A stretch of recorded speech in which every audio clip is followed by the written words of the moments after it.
Hello everyone, welcome to মাইমাস kitchen. আজ আপনাদের সাথে শেয়ার করব চিকেন বান রেসিপি। এখানে আমি মূল রেসিপিতে চলে যাই। একটি বোলে 2 কাপ পরিমাণ ময়দা নিয়েছি, 2 চামচ ইস্ট দিয়েছি, পরিমাণ মতো লবণ দিয়েছি, 1 চামচ পরিমাণ চিনি ইউজ করেছি, হাফ কাপ পরিমাণ গুঁড়া দুধ ইউজ করেছি, একটা ডিম দিয়ে দিচ্ছি। আর এখানে আমি 1 কাপ পরিমাণ দুধ ইউজ করেছি এবং দুধটাকে অবশ্যই ধীরে ধীরে অ্যাড করবেন আর অবশ্যই কুসুম গরম হতে হবে। তারপর সবগুলো উপকরণকে ভালোভাবে মিশিয়ে নিচ্ছি। এখানে আমি কুকিং অয়েল ইউজ করেছি 1 টেবিল চামচ পরিমাণ।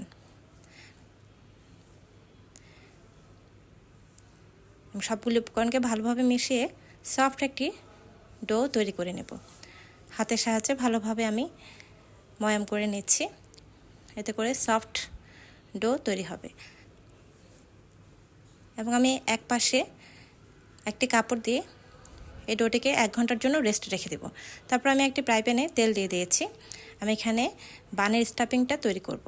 1 চামচ পরিমাণ রসুন কুচি দিয়েছি, হাফ কাপ পরিমাণ পেঁয়াজ কুচি দিয়েছি, হাফ চামচ পরিমাণ আদা বাটা দিয়েছি। তারপর আগে থেকে চিকেনগুলিকে সেদ্ধ করে হাড় থেকে ছাড়িয়ে রেখেছি 1 কাপ পরিমাণ চিকেনগুলিকে দিয়ে দিয়েছি। পরিমাণ মতো লবণ দিয়ে দিচ্ছি, পরিমাণ মতো কাঁচামরিচ দিয়েছি, 1 টেবিল চামচ টমেটো সস ইউজ করেছি। সবগুলিকে ভালোভাবে মিশিয়ে নেব।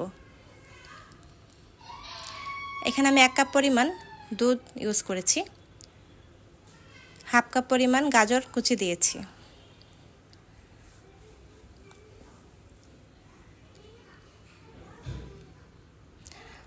এক চামচ পরিমাণ চিলি ফ্লেক্স ইউজ করেছি, হাফ চামচ সাদা গোলমরিচের গুঁড়া ইউজ করেছি। সবগুলিকে ভালোভাবে নেড়ে চেড়ে রান্না করে নেব। এবং আমি 1 চামচ পরিমাণ আবারও চিনি দিয়ে দিচ্ছি, এতে করে টেস্ট ব্যালেন্সটা ঠিক থাকে।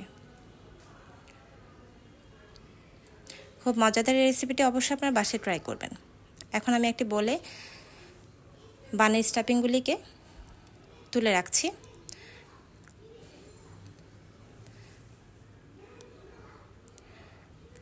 এখানে আমি একটি পিৎজা মোল্ড নিয়েছি।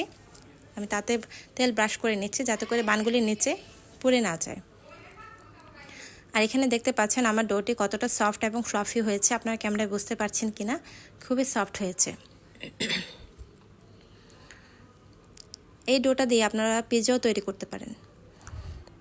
এখানে আমি আপনাদেরকে তৈরি করে দেখাচ্ছি কিভাবে আমি বানটি তৈরি করছি। আমরা যেভাবে পুরির ভাঁজটা দেই ঠিক সেভাবে এই বানটির ভাঁজটা দিয়ে দেবেন। খুব সহজ, আপনারা একটু খেয়াল করবেন আমি কিভাবে করছি। অবশ্যই লাইক কমেন্ট করে পাশে থাকবেন এবং সাবস্ক্রাইব করতে ভুলবেন না। আপনাদের সুবিধার্থে আমি আরেকটি বান তৈরি করে দেখাচ্ছি। খুব সহজ এবং সুস্বাদু এই বান রেসিপিটি আপনারা অবশ্যই বাসায় ট্রাই করবেন এবং কমেন্ট করে জানাবেন যে আপনাদেরটি কেমন হয়েছে। আবারও বলছি, প্লিজ সাবস্ক্রাইব করবেন। আমি আজকে এই বানটি চুলায় তৈরি করব। আমি একটি সিলভার কড়াইতে 40 মিনিটসের জন্য চুলায় দিয়ে দেব। এবং এখানে আমি উপরে এখানে আমার একটু ভুল হয়ে গেছে। আমি কিছুক্ষণ 10 মিনিটের জন্য বানগুলিকে রেস্টে রেখেছি এবং আমি উপরে একটি ডিমের কুসুম ব্রাশ করে দিচ্ছি, এতে করে আপনার কালারটি সুন্দর আসবে। এবং আমি এখানে সাদা তেল ব্যবহার করছি, দেখতে ভালো লাগে এবং আমার খেতেও ভালো লাগে।